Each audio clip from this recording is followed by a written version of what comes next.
হাওলী union শাখা কর্তৃক আয়োজিত আজকের এই নির্বাচন উপলক্ষে গণসমাবেশ।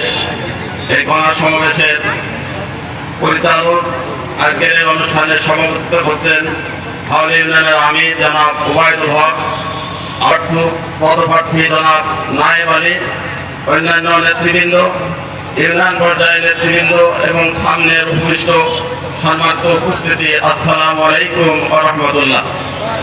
আল্লাহ রাব্বুল আলামিনের দরবারে শুকরিয়া, যিনি আমাদেরকে এই খোলা আকাশের নিচে শান্তিপূর্ণ একটি পরিবেশে কিছু কথা বলার শোনার এই সুযোগ পরিবেশ করে দিলেন। সে মহান আল্লাহ রাব্বুল আলামিনের দরবারে শুকরিয়া আদায় করি, আলহামদুলিল্লাহ। আখের নবী, বিশ্ব মানবতার মুক্তির দূত নবী করিম সাল্লাল্লাহু আলাইহি সাল্লামের প্রতি জানাই দরুদ ও সালাম সাল্লাল্লাহু আলাইহি সাল্লাম।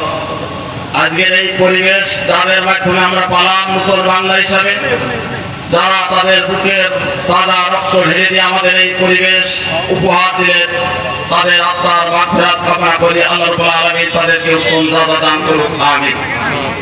আমি আপনাদের সামনে কয়েকটি কথা বলতে চাই।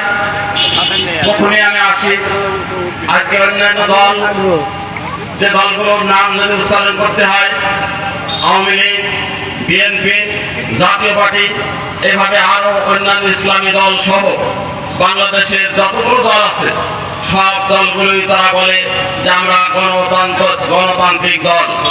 আমি বলতে চাই আসলে এই দলগুলো একটা গণতান্ত্রিক দল নয়, সব দলগুলোই হচ্ছে পারিবারিক তন্ত্র দল। একমাত্র বাংলাদেশে জামাত ইসলামী হচ্ছে একমাত্র গণতান্ত্রিক দল।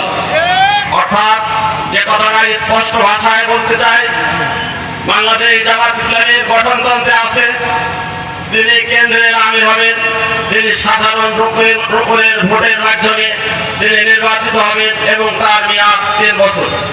অতএব আগামী 26, 27, 28 এই 3 বছরের জন্য কে আমির হবেন তার জন্য গঠনতন্ত্রের আরেকটি ভাষায় আছে 3 জনের একটি প্যানেল তৈরি হবে। গত 24শে মে আমাদের বাংলাদেশের যে আমরা কেন্দ্রীয় শুরা সদস্য আমরা ভোট দিয়ে সেই প্যানেল ইতিমধ্যে আমাদের তৈরি করা হয়ে গেছে। কিন্তু অন্যান্য দল, বিএনপি, আওয়ামী লীগ, অন্যান্য দল যদি বলেন তাদের একবার যদি কেন্দ্রীয় নেতা হয়, ও না বলা পর্যন্ত এই জায়গায় আর কেউ ভোটের মাধ্যমে দেওয়ার কোনো সুযোগ থাকে না। ঠিক শুধু তাই নয়, উপজেলা, জেলা, ইউনিয়ন পর্যন্ত একবার নেতা হওয়ার পরে